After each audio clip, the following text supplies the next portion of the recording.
നമ്മുടെ വീട്ടിൽ പലപ്പോഴും ഈ പിച്ചള ഓട്ട് പാത്രങ്ങൾ അല്ലെങ്കിൽ അതുപോലെ ആൻറ്റിക്സ് അല്ലെങ്കിൽ പിന്നെ നിലവിളക്കുകൾ അത് വെക്കുന്ന പാത്രങ്ങൾ, പൂജാപാത്രങ്ങൾ, ഇതൊക്കെ പിച്ചളയിലും ഓട്ടിലും ഒക്കെ ഉണ്ടാക്കിയത് കാണാം. അത് പലപ്പോഴും ക്ലാവ് പിടിച്ച് വൃത്തികേടാകാറുണ്ട്. അപ്പം നമ്മളെപ്പോഴും വാളംപുള്ളി ആണ് ഉപയോഗിക്കുന്നത് അത് തേച്ച് കഴുകാനായിട്ട്, അല്ലെങ്കിൽ അതിൻ്റെ പൊടികൾ. പക്ഷെ നമ്മുടെ മുറ്റത്ത് നമ്മൾ പലപ്പോഴും വേസ്റ്റായിട്ട് കളയുന്ന ഒരു സാധനമുണ്ട്. അത് ഇലിമ്പിപ്പുളി എന്നും ചെമ്മീപ്പുളി എന്നും ഒക്കെ പറയുന്ന പുളി.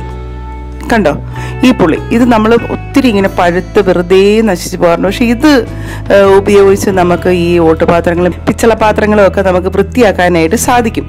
നമ്മളത് പലപ്പോഴും ചെയ്യാറില്ല. വളരെ എളുപ്പമാണ്. ഇതുപോലെ നന്നായിട്ടൊന്ന് ഞെരടി അതെടുത്തിട്ട് നമ്മളതൊന്ന് നന്നായിട്ട് അടുപ്പിൽ വെച്ച് തിളപ്പിക്കും.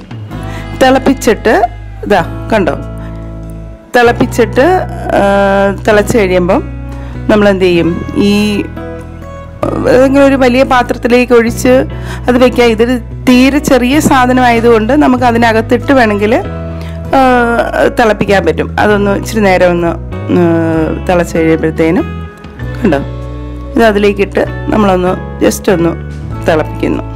കണ്ടോ ഇതുപോലെ. ഇത് നമ്മൾ ഒത്തിരി ഇത് നമ്മൾ വേസ്റ്റായിട്ട് കളയാറുണ്ട്. ഈ പുളി നമുക്ക് പല രീതിയിൽ പ്രയോജനപ്പെടുത്താൻ പറ്റും. ഇത് തിളപ്പിച്ചിട്ട് എടുത്ത് നമ്മൾ തണുപ്പിച്ച് ഫ്രിഡ്ജിൽ വെക്കുകയാണെങ്കിൽ മീനൊക്കെ തേക്കാനായിട്ട്, അതിൻ്റെ ആ ഉളുമ്പ് പോകാൻ വേണ്ടിയിട്ട് തേക്കാനായിട്ടും ഈ പുളിയുടെ ഈ നമ്മൾ പിന്നെ ഫ്രിഡ്ജിൽ വെച്ചിരിക്കുന്ന സാധനം കുറച്ചെടുത്ത് പുളി മീൻ തേക്കാനായിട്ട് ഉപയോഗിക്കാം.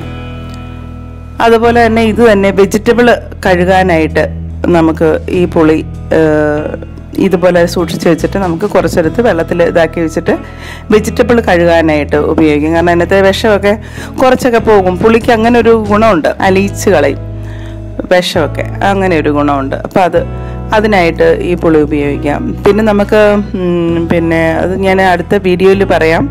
വേറെ നല്ല നല്ല കറികൾ ഉണ്ടാക്കാനായിട്ട് പറ്റും ഈ പുളി കൊണ്ട്. ഇത് കണ്ടോ, ഇപ്പം തിളപ്പിച്ചു, ദേ അതെടുത്തു. ഇനി നമുക്കതൊന്ന് കണ്ടോ, ഒരു മിനിറ്റ് പോലും തിളപ്പിക്കേണ്ട ആവശ്യമില്ല. കണ്ടോ, അത് നമുക്ക് അധികം പ്രഷർ കൊടുക്കേണ്ടി വരത്തില്ല അത് തേച്ച് വെളുപ്പിക്കാനായിട്ട്.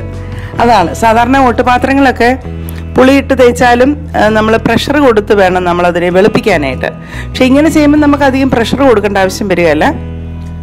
അത് കണ്ടോ, ജസ്റ്റ് ഒന്ന് നല്ല വെള്ളത്തിലൊന്ന് കഴുകി അതൊരു നല്ല ഒരു തുണി കൊണ്ട് തുടച്ച് വൃത്തിയാക്കി എടുത്താൽ നല്ല സ്വർണം പോലെ തിളങ്ങും. അത് കണ്ടോ, നമ്മൾ വേസ്റ്റായിട്ടാണ് ഈ പുളി ഞാൻ കണ്ടിട്ടുണ്ട് പല സ്ഥലത്തും മരത്തിൽ നിന്ന് ഇങ്ങനെ താഴെ വീണ് വേസ്റ്റാക്കി കളയുന്ന. ഒത്തിരി ഗുണങ്ങളുള്ളൊരു സാധനമാണ് ഈ ഇലിമ്പിപ്പുളി എന്നും ചെമ്മീപ്പുളി എന്നും. ഇനി മറ്റു സ്ഥലങ്ങളിൽ എന്ത് പേരാ പറയുന്നതെന്ന് അറിയില്ല. അങ്ങനെ പല പേരുകളിലും ഇത് അറിയപ്പെടും.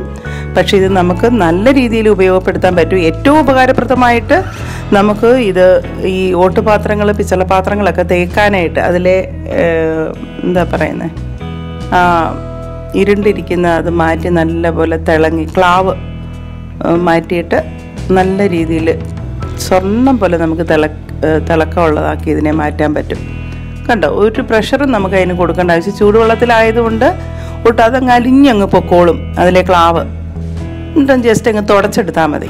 കണ്ടോ, അപ്പോൾ നമുക്ക് 5 പൈസ ചിലവില്ലാതെ നമ്മുടെ വീട്ടുമുറ്റത്തുനിന്ന് തന്നെ ഇതിനാവശ്യമായിട്ടുള്ള സാധനം നമുക്ക് ലഭിക്കുമെന്നുള്ളതാണ്.